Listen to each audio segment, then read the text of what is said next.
Okay, children, going ahead with chapter 3. We are now on question number 3 on page 39, the index question. Question is, what is meant by the term chemical formula? जैसे एक chemical formula है, ठीक है, किसी भी उसका जैसे chemical formula, ये क्या चीज है, ठीक है, बेसिकली क्या है ये? So ये बेसिकली रिप्रेजेंट करता है कौन से एलिमेंट्स क्या है उसके अंदर. ओके, सो जस्ट इसका डेफिनेशन है.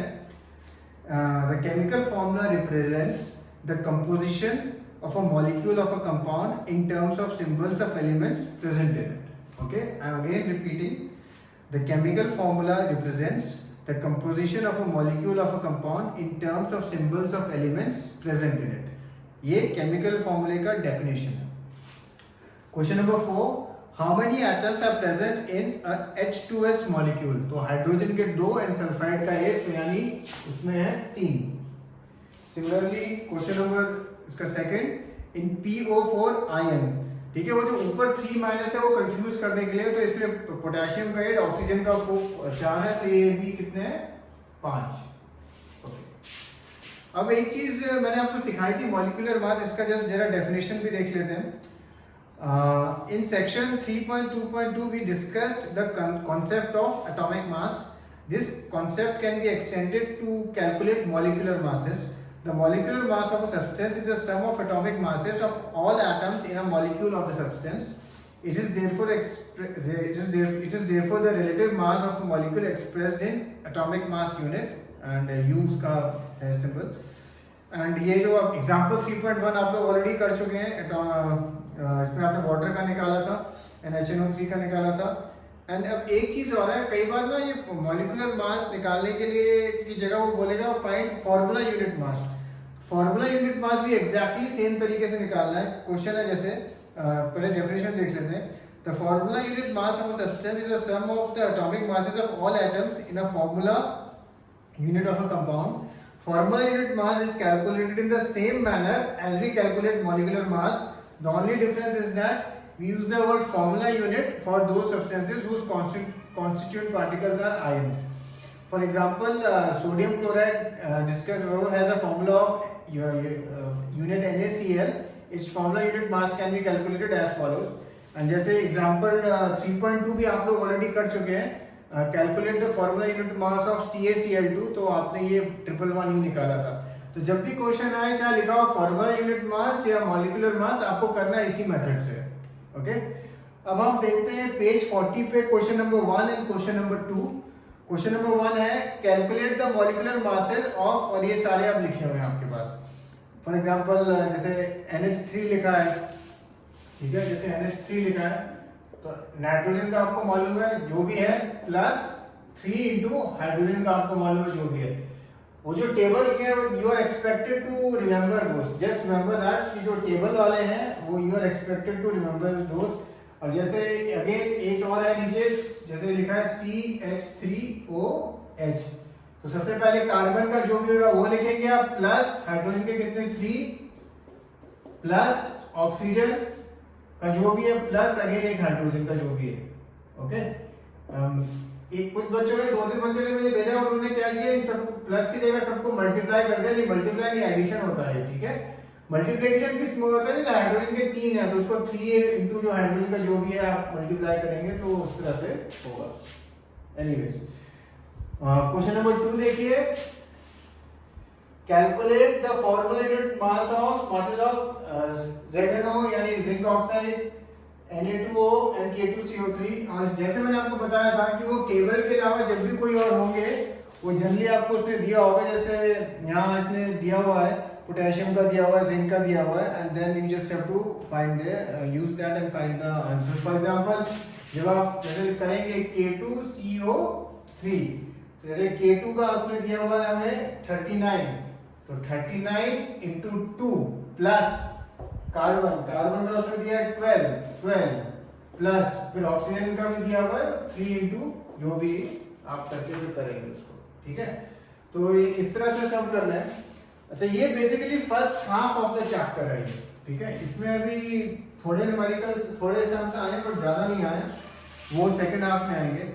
अभी हम क्या कर रहे हैं, ये फर्स्ट 6 क्वेश्चंस हम डिस्कस कर रहे हैं. पेज 43 में एक्सरसाइजेस के आपके, ये बेसिकली जो अभी तक जो हुआ है इस चैप्टर में वो दे कवर दैट। ओके, अब हम एक्सरसाइज के फर्स्ट 6 क्वेश्चन डिस्कस कर रहे हैं। First question, a 0.24 gram compound of oxygen and boron was found by analysis to contain 0.096 of boron and 0.144 of oxygen. Calculate the percentage composition of the compound by weight.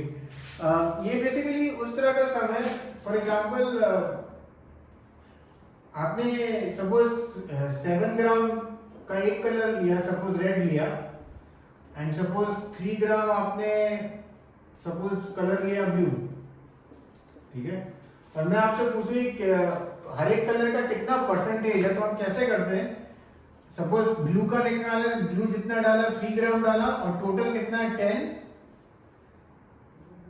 और इसका percentage निकालना तो into 100 करते हैं, तो ऐसे ऐसे cut, तो ये आंसर आया 30%। सिमिलरली अगर आपको 7 ग्राम का परसेंटेज निकालना है तो 7 डाला था हमने और टोटल कितना था 7 + 3 10 और फिर इंटू 100, तो ये 70%। तो बेसिकली ये एग्जैक्टली इसी तरह का सम है। टोटल वेट हमें उन्होंने दिया है 0.24 ग्राम, तो जैसे बोरॉन है, बोरॉन का इसमें कितना है 0.096, तो 0.096 अपॉन 0.24 और इंटू 100, अभी जो भी आंसर आएगा आपको उसका परसेंटेज निकल जाएगा। एंड सिमिलरली ऑक्सीजन का भी आप निकाल सकते हैं।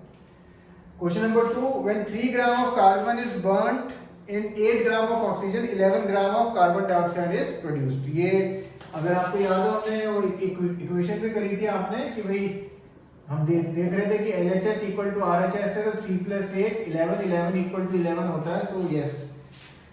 What mass of carbon dioxide will be formed when 3 gram of carbon is burnt in 50 gram of oxygen? 3 gram of carbon is burnt in 50 gram of oxygen, तो इसका जो भी आप लिख सकते हैं खुद ही क्या होगा। And which law of chemical combination will govern your answer? ये भी आपको मालूम है कौन सा लॉ है, 2 लॉ हमने पढ़े, तो दोनों में से कौन सा लॉ है वो आप लिख देना। क्वेश्चन नंबर 3 ऑलरेडी हो चुका है, व्हाट इज पॉलीएटॉमिक आयंस, तो वो लिखने की जरूरत नहीं है आपको। अब हम आते हैं क्वेश्चन नंबर 4। क्वेश्चन नंबर 4 में कुछ ऑलरेडी शायद आप लोगों ने लिखी होगी, पर लिख भी दिया तो भी आप दोबारा लिखना कि write down the chemical formula of the following, और ये आप दोबारा लिखना। अच्छा, इसमें मैं एक जरा डिस्कस करना चाहता हूँ, वो है कैल्शियम ऑक्साइड।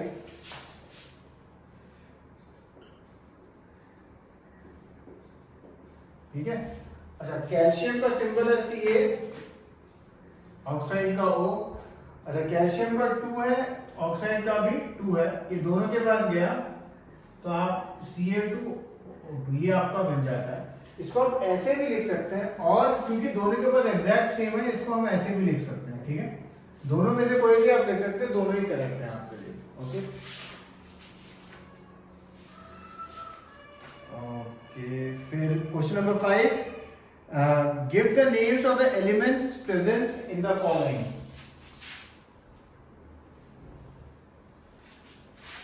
अब ये थोड़े कुछ कॉमन नेम दिए हुए उन्होंने, जैसे सबसे पहले दिया क्विकलैंड। क्विकलैंड बेसिकली कैल्शियम ऑक्साइड होता है, जैसे CaO है, तो इसमें अब क्या एलिमेंट प्रेजेंट है, कैल्शियम एंड ऑक्सीजन, ऐसे लिखना है आपको, calcium and oxygen.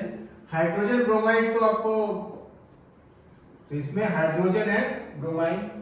Baking powder, baking powder का सिंबल है NaHCO3। ठीक है, ये काफी कॉमन नेम है। अब इसमें क्या क्या प्रेजेंट है, sodium, hydrogen, carbon and oxygen. ये ध्यान रखना, 4 है, sodium, hydrogen, carbon and oxygen. Potassium sulphate, अब पोटेशियम सल्फेट का आप सिंबल लिखना, वो आप लिख सकते हो। सिंबल लिखने के बाद देख लेना कौन कौन से प्रेजेंट है, उन सबका नाम लिख देना। ठीक है, तो वो मैं आपके लिए। लास्ट क्वेश्चन हम देखेंगे, question number 6, calculate the molar mass of the following substances. तो ये जो मोलर मास है निकालना एग्जैक्टली सेम मेथड जो हमने अभी देखा था, मॉलिक्यूलर मास या फॉर्मूला यूनिट मास। इसमें बस निकालने के बाद ना यूनिट G लिखना, स्मॉल g यानी ग्राम। ठीक है, वो क्यों, why do we write it, I will explain it when we do this chapter ahead, it is related to the next topic. Okay, तो यूनिट स्मॉल g यानी gram लिखना। Okay, method exactly same है। And इसमें से एक phosphorus नया है, तो फॉस्फोरस का उसने आपको दिया हुआ है 31 उसने आपको दिया हुआ है, and so you can use that, and बाकी तो आपके हो जाएंगे इसमें. So you have to do till question number 6. Okay, cheers.